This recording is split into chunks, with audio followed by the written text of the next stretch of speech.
Lihat sekeliling kamu sekarang, harga bensin naik lagi, listrik naik, sembako jangan ditanya, gaji segitu-gitu aja, bahkan ada yang gajinya dipotong atau lebih parah lagi, di PHK tanpa ampun.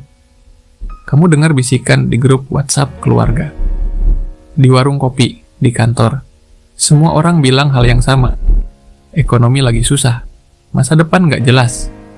Mending nabung, jangan aneh-aneh dulu. Dan kamu diam. Kamu ikut arus. Kamu bilang pada diri sendiri, ya gimana lagi kan memang lagi susah. Tapi ada yang salah dengan logika itu. Karena di tengah kekacauan yang sama persis ini, di tengah kerumunan orang yang mengeluh tentang betapa beratnya hidup, ada sekelompok kecil orang yang diam-diam sedang memposisikan diri mereka. Mereka tidak mengeluh, mereka tidak menunggu ekonomi membaik. Mereka sedang bersiap untuk menang. Dan yang paling menyakitkan, 5 tahun dari sekarang, kamu akan lihat mereka di posisi yang bahkan tidak pernah kamu bayangkan. Sementara kamu masih di tempat yang sama, dengan keluhan yang sama. Ini bukan soal nasib, ini soal pilihan.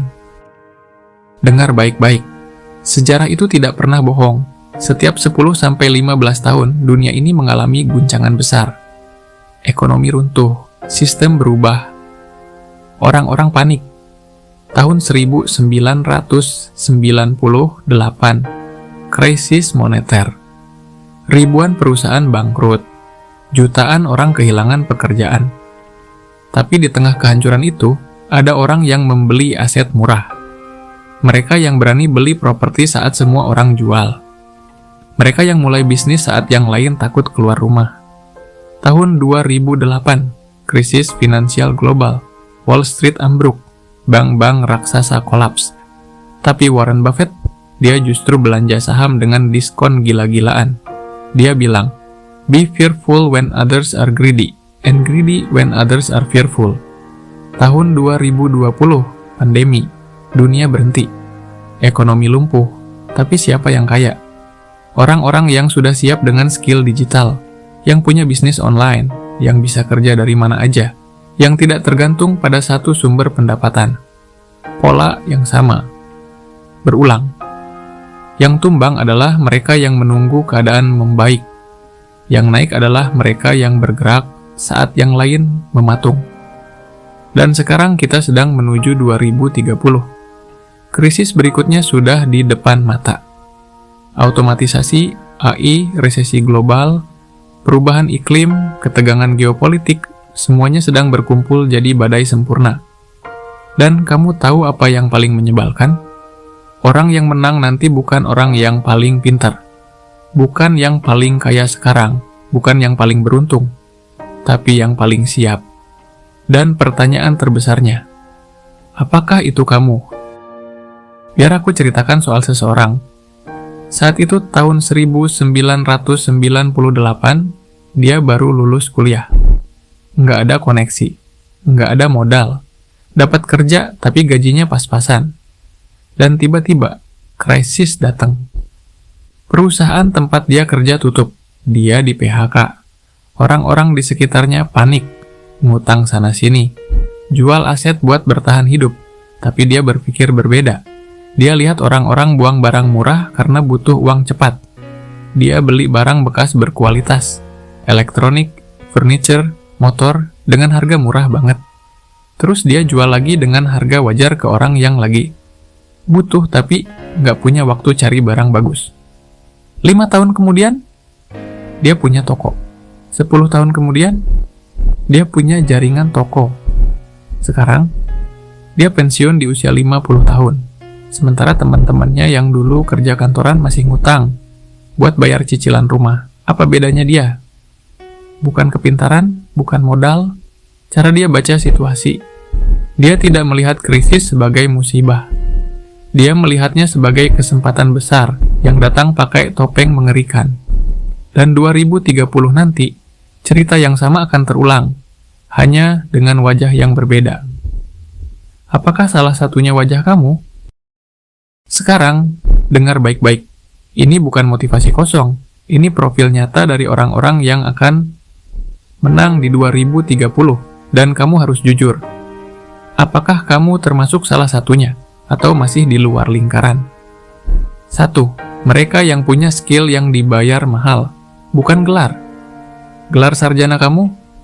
Maaf, tapi 2030 nanti hampir nggak ada. Artinya, yang dibayar mahal bukan ijazah, tapi apa yang bisa kamu lakuin. Kamu bisa coding, bikin aplikasi, analisis data, nulis kopi yang bikin orang beli, edit video yang bikin orang nggak bisa skip, ngurusin ads sampai ROI-nya gila. Itu skill yang dibayar. Sekarang lihat kerjaan kamu. Kalau kamu hilang besok, butuh berapa lama perusahaan kamu cari penggantimu? Kalau jawabannya seminggu, maka kamu bukan aset. Kamu komponen yang bisa diganti. Pemenang 2030 itu orang yang bikin orang lain bilang, gua butuh dia, nggak bisa pakai yang lain. Kalau skill kamu masih bisa digantikan AI atau anak magang, kamu dalam bahaya. Kedua, mereka yang mampu. Hidup sederhana tanpa merasa miskin. Kamu tahu siapa yang paling cepat jatuh saat krisis? Orang yang gaya hidupnya ngikutin gaji. Gaji naik, beli mobil baru. Bonus keluar, liburan ke luar negeri. Gaji UMR tapi gaya hidup sultan. Kredit sana, cicilan sini, pay later kemana-mana. Dan begitu ekonomi goyang, mereka langsung tenggelam. Sebaliknya, pemenang 2030 itu orang yang udah lama belajar hidup dengan 50-60% dari penghasilannya.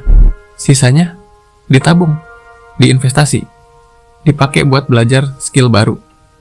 Mereka nggak pelit, mereka disiplin.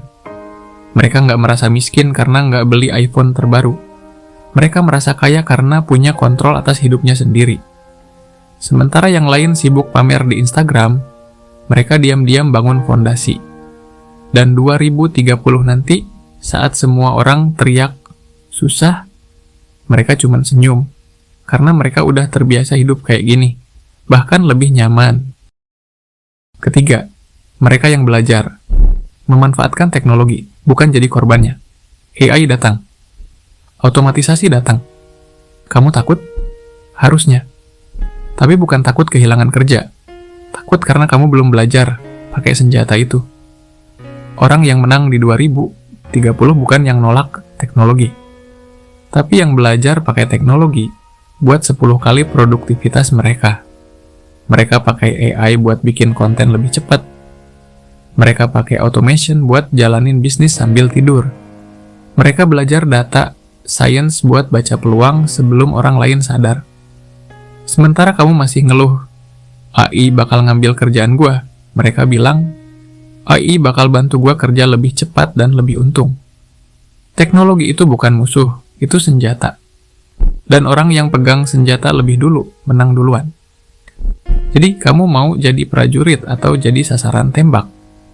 Keempat, mereka yang berani pindah arah. Ketika lingkungan berubah, ini yang paling susah. Kamu udah 10 tahun kerja di satu industri, udah nyaman, udah kenal semua orang, udah punya rutinitas, terus tiba-tiba industri itu mulai mati, dan kamu masih bertahan, berharap keadaan balik lagi seperti dulu. Nggak akan. Dunia berubah cepat, yang dia nggak mau berubah ditinggal.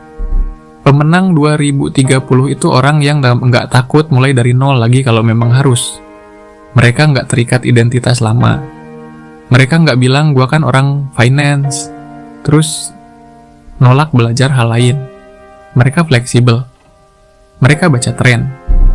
Dan mereka pindah sebelum kapalnya karam. Kesetiaan pada karir yang mati adalah bunuh diri profesional. Sekarang kamu harus paham satu hal.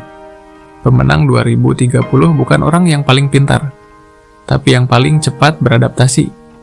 Bukan yang paling kaya sekarang, tapi yang paling disiplin bangun fondasinya. Bukan yang paling beruntung, tapi yang paling berani ambil keputusan saat orang lain masih ragu. Krisis itu transfer kekayaan besar-besaran. Dari yang lambat ke yang cepat, dari yang kaku ke yang fleksibel, dari yang konsumtif ke yang produktif. Dan kamu tahu apa yang paling tragis? Sebagian besar orang tahu ini semua, tapi mereka nggak gerak.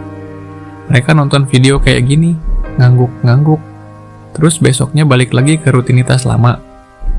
Mereka nunggu waktu yang tepat. Padahal waktu yang tepat itu nggak ada. Yang ada cuman orang yang bikin waktunya jadi tepat. Sekarang aku mau kamu jujur sama diri sendiri. Jawab pertanyaan ini dalam hati. Nggak usah bilang ke siapa-siapa.